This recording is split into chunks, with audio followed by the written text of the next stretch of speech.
Friends வணக்கம். இப்போ என் காது ஓட்டையை பாருங்கள், எவ்வளோ பெருசு இருக்குன்னு பாருங்கள். இப்போ இந்த இதில் தோடு போட்டோன்னா ரொம்ப கஷ்டமாக இருக்கும்.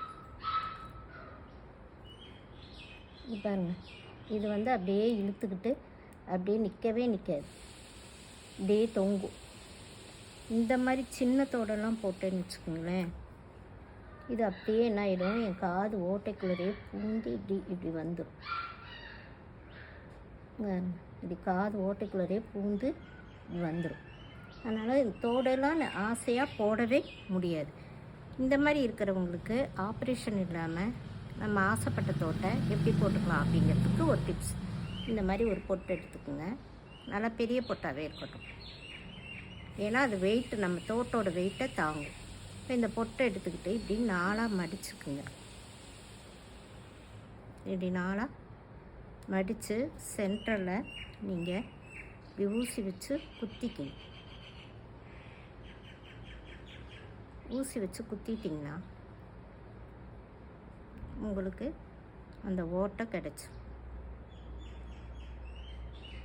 இப்போ இந்த தோட்டை விரித்து, இந்த பொட்டை விரித்து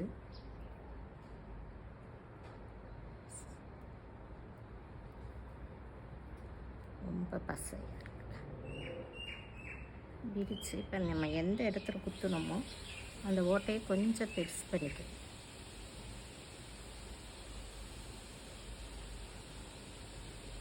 இல்லைனா தான் பெருசு பண்ணிட்டிங்கன்னா, பெருசு பண்ணிவிட்டு இப்போ பாருங்கள், இதை பின்னாடி இப்படி ஒட்டிக்கணும். காதுக்கு பின்னாடி என்ன பண்ணுறீங்க, இப்படி ஒட்டிக்கணும். ஒட்டிக்கிட்டா இப்போ நம்ம இந்த தோட்டை ஈஸியாக போட்டுக்க முடியும்.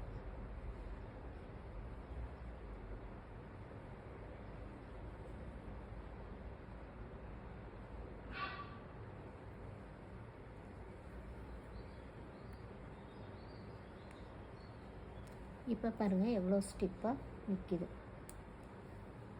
இல்லைங்களா. இப்போ அந்த தோடு சின்ன தோடு போடுறேன் பாருங்கள்.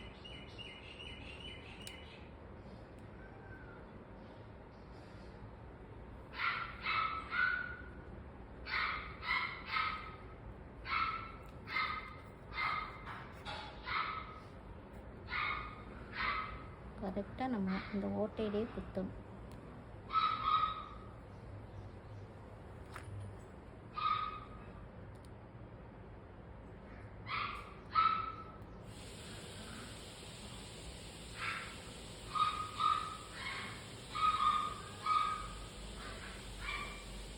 இப்போ பாருங்கள், இந்த தோடு எவ்வளோ ஸ்டிஃபாக நிற்கிது.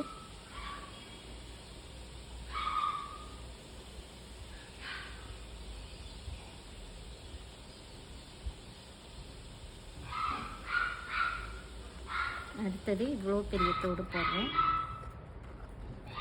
பாருங்கள்.